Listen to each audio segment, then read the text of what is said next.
So we've noticed that American chase tag athletes could be viewed as being more reckless than everyone else. We've just had our first World Chase Tag event over in America. Let's show you a few examples of what we're talking about. Did he miss his chance, Kitson? It looks like he did miss his chance to make the tag, but no, last-ditch effort! And round the front line again, and it very nearly looked. Who says he's a winner? Military background, oh my! Stamina and that speed, launches himself over the sisters, little bit sketchy, ducks out of the way. Comes well, but they seem to be getting in the way more than anything. But he dives through there. Getting a foot race with him, he might be able to hunt him down. Oh my word! Cutting down the space, and Soderman's away. And oh, even the stumble doesn't stop him. So yeah, there's a lot of reckless moments that happen in WCT USA. You could call them reckless. This is probably one of the prime examples. Joey Adrian's evading against Eric Wolf. Very, very fast athletes. Both absolutely pelting it. Just laying Lovely it at each little Nice. the clotheslines. Now, for a lot of, I don't know, the European athletes, they are a bit more aware. Yeah, It or just like did seem reserved. like he was aware, yeah. It's like it's this thing we're starting to notice, and we've got a couple other clips to kind of prove it, but we're starting to notice that the Americans do just sort of send themselves at things more than we've seen before. Well, if you want a nice little send, this is Emmett Kitson against Mr. Nate Weston in Tempest. Oh, he's hot on his heels. And then, Wait! I mean, this is stuff we haven't seen before, really. Like this kind of attitude towards it. Yeah, towards diving over obstacles and all that sort of stuff. And I mean, coming from a like European player's perspective, I don't know if it's because we're a bit more cautious of putting our bodies on the line. Like I've personally seen firsthand, like Alex, for example, he hurt himself in the last competition that we competed in, and that injury stuck with him for a long time. Yeah. So from my point of view, anyways, I don't want to be reckless because I might injure myself and end my whole chase tag career right there. And is it worth it for a dive? For a single... Yes, it's worth it. There's points on the line. There's Evidently. chase tag tournaments to be won. You can't win without taking risks, but it's just we're noticing that the Americans... I don't think Europeans don't take risks. I don't think anyone's trying to say we don't take risks, but it's like the level to which the Americans do it. It seems like in the UK... there's one or two really standout moments we'll get into in a bit. In the US competition, it was like every match was just high intensity. Well, it's not just the recent World Chase Tag USA, though, is it? I mean, Marcus, we've got stuff from American athletes from before then. yeah, well, in WCT3, obviously you got the Tavon clip. He's against Valentine. And this was like when we first started to see what Americans were like on the quad. And really boisterous, really just... just Overconfident, that kind they're of just thing. straight there away we go. bang. And he's just like, you see, he's frantic in his movement, and it's like... It's like his commitment to the tag is more apparent than his wanting to save himself another dive. We talk about this in another video. That was a world's first. This was the first time we had Americans on the quad, and it was the first time someone dived over that part of the And the it quad. worked. That's good. Yeah, It does. It's It a does. fair point. It's like this balance, and I don't know. Like I love it. It's very showmanship. It's great to watch. But do you think it's good strategy? I personally don't. Again, I'm saying that coming from we've never used reckless tactics when it comes to our chasing, and it's worked out pretty well for us so far. But it looks like it's working for the Americans too, and they are getting these last-minute tags. But I think that's kind of representative in American culture versus like English and European culture as well. What do you mean by that? Like, again, to make this slightly generic, Americans take sport more seriously. They are more competitive in terms of the growing up schooling system, all that sort of stuff. This is nonsense. Come Well, on. Wait, hang on.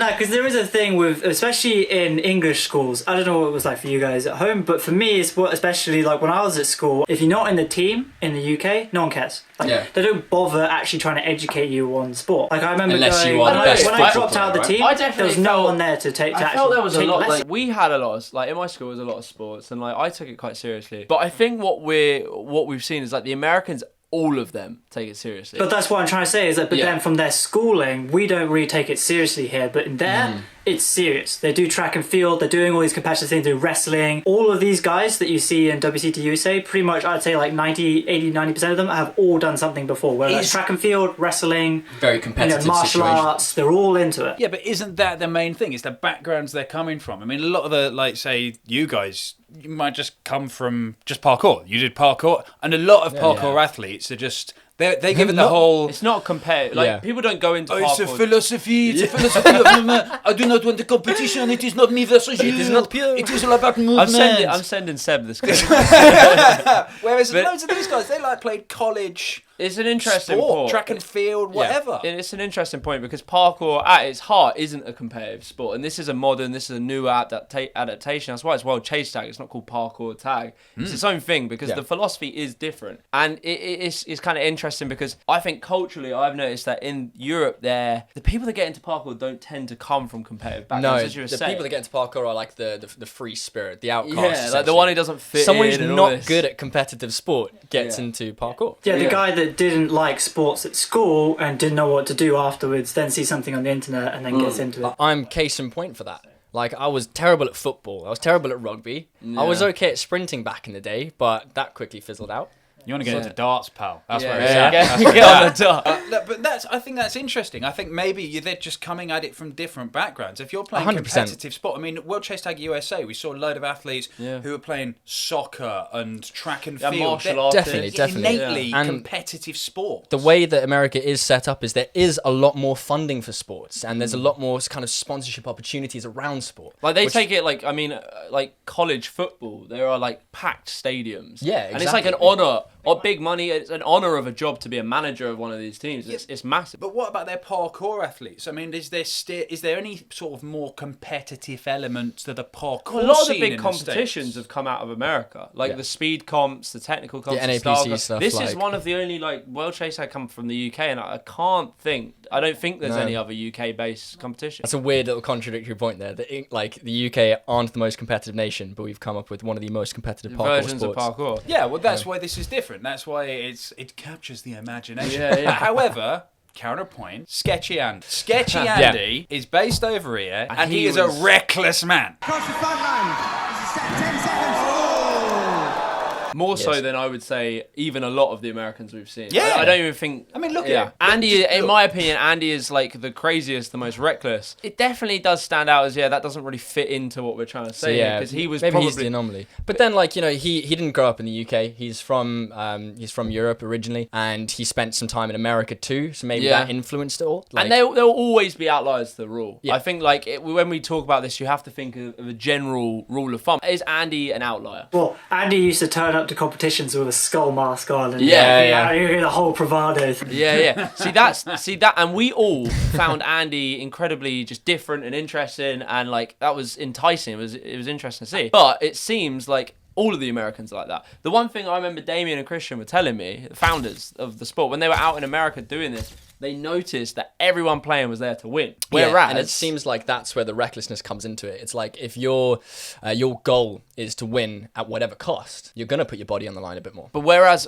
in the European competitions, and we all notice it, especially in the early ones, people turn up for fun. Okay. So, if the stakes are higher, the bigger this gets, the more people are going to want to win. You don't want to just turn up. No, Now- absolutely. It's true. Now, but is the question is that a good thing for World Chase Tag, for people to be more willing to put themselves on the line? More reckless and more I crazy. think it'll make it more It's hard. exciting, but It's hard to say. Yeah. The problem is, like, is it going to be a situation where the more reckless athletes get, the more injuries we start having, and Yeah. the more life-changing injuries we start having as well? What happens if someone goes for that dive last minute, smacks their head, knocks themselves out, and causes some sort of brain damage? How is that going to be for the sport? Clutching your pearls so hard, aren't you? So hard. Come on, we've already talked about this. All you guys are so well trained in like the UKME, getting yourself out of But problems. that's because we're not reckless when it comes to it. If you look at like some of the UKME examples we've had, like who was it? Jason Porter. Julius Porter, sorry.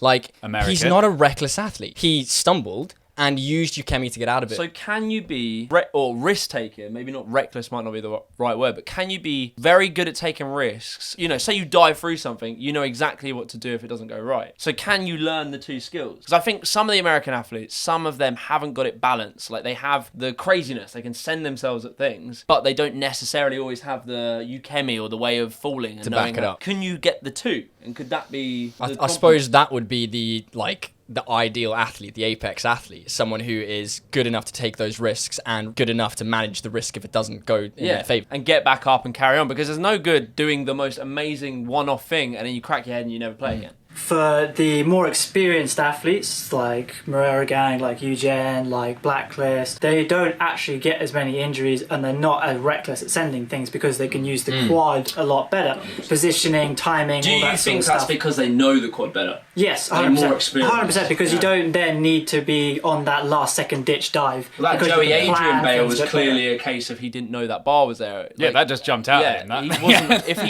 he knew exactly where everything was, that wouldn't have happened. Yeah, that definitely comes into it. There's another element to this as well, and that's in the USA we've just seen the first ever 2-day competition, which means that you need to be more conscious of limiting the risks on the first day, because if you go for a risky dive and you hurt yourself, you're out for the rest of the competition. Yeah, we saw a couple of people go out at the tournament. I mean, didn't we? Omar's a lucky exemption he from got that because he somehow- got up and kept going. Front line, a nice little jump up to the mountain again. Oh, that hurts. That is a big fall from Omar Zaki, and he's up. But as we see like the length of competitions and the intensity increase, while you'd expect to see more recklessness, we might see it dialed back because But people are more conscious of being able to make it further. I don't want to see no wreck. I do want. Definitely. I think sports can't be safe, and like they need some level of safety. We don't want people really hurting themselves, but you need that little bit where it's like someone's going to do something crazy. And also, look, that's how things evolve. You take risks,